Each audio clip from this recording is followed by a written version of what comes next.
Morning Business. Business Plan. Et il est 7h45 sur BFM Business et sur RMC Découverte et on va parler du textile. Ça va mal, on est avec Yann Rivoalan, président de la Fédération Française du Prêt-à-Porter Féminin. Alors on avait toute la liste, Koukaï, Camailleux, Gap, André et bien d'autres qui ont eu des difficultés ces dernières années. Et puis là, Naf, c'est à son tour d'être placé en redressement judiciaire. Demain, il y aura une audience au tribunal de commerce de Bobigny. Est-ce que c'est une enseigne de plus? Est-ce que ça veut dire que c'est terminé pour le moyenne gamme ou c'est des cas particuliers qu'il ne faut pas comparer? C'est un cas particulier pour Naf. C'est un cas particulier parce que c'est une entreprise qui s'est digitalisée maintenant il y a plus de 13 ans. Donc ils ont eu un site internet dès 2010 qui avait créé son omnicanal dans les mois qui avaient suivi et qui était très forte sur les réseaux sociaux. Donc elle avait su se transformer et elle avait été reprise il y a maintenant quelques années par une famille de fabricants turcs et qui pouvaient aussi l'approvisionner très facilement avec beaucoup de nouveautés. Donc ils avaient beaucoup de points très positifs et ils avaient su se transformer petit à petit. Ils ont un point qui est l'État n'a pas pu les aider pendant le Covid car ils n'ont pas pu avoir les PGE pour des problèmes administratifs dans lesquels je ne rentrerai pas dans les détails, mais c'est une société qui était en voie de transformation et qui pouvait passer un cap. Donc c'est une étape ratée. C'est une étape ratée, voilà. Mais face à cette étape ratée, il y a aussi une machine. Il y a quand même une machine de guerre avec Chine qui est en train de bouleverser l'intégralité de la distribution en France. Et on le voit, évidemment, Naf tombe et les autres aussi sont tombés à cause de cette machine de guerre. Alors quel est l'avenir de Naf? Est-ce que, vous le disiez, la famille turque propriétaire peut ou va déposer un plan de continuation en apurant une partie des dettes, ou est-ce qu'il faut complètement changer le modèle? Est-ce qu'il y a encore trop d'acteurs sur ce créneau du moyenne gamme féminin? Alors, je pense que la société, les propriétaires vont tout faire pour la reprendre. Ça, c'est une certitude. Le deuxième point, c'est que, évidemment, il faut tout changer. Alors, il faut tout changer à plein de niveaux. Il y a un premier point qui est évidemment la mode durable.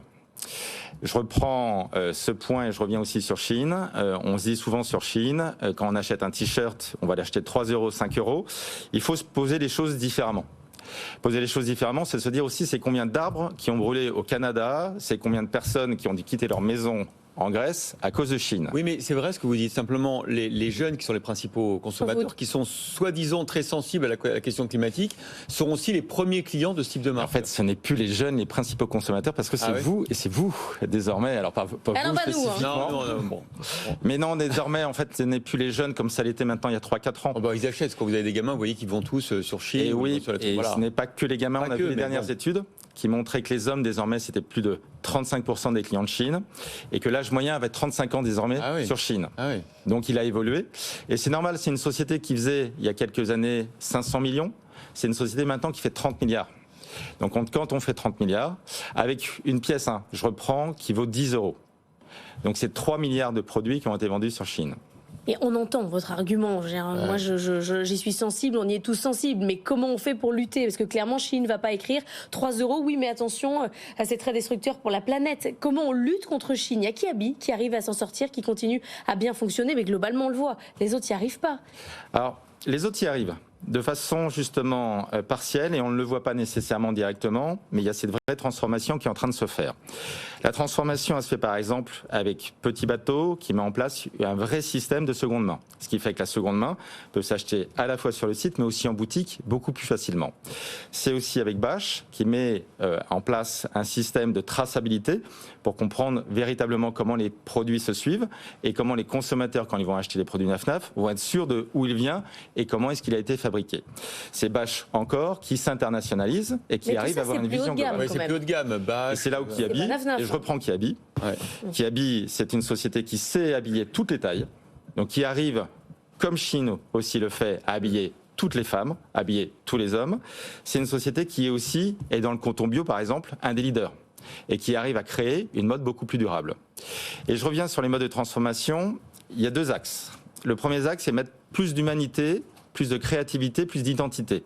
Qu'on sache quand on achète du Naf, qu'on achetait du Naf. Donc que ça soit clair, que ce ne soit pas de la copie, comme le fait Chine, par exemple tous les jours, avec ses 8000 nouvelles références. Et de l'autre côté, c'est comment est-ce qu'on met aussi de l'automatisation, comment est-ce qu'on met de l'intelligence artificielle, comme le fait aussi Chine, pour que les process soient simples. Parce qu'il y a des structures dans les entreprises qui sont très lourdes.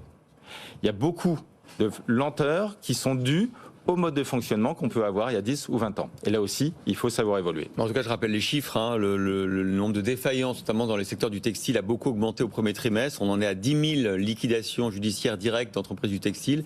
Et c'est environ 59 000 emplois qui aujourd'hui sont menacés dans ce secteur en France par les défaillances sur le seul premier trimestre. C'est le double d'il y a un an quand même. On suivra bien sûr le dossier demain de NAFNAF.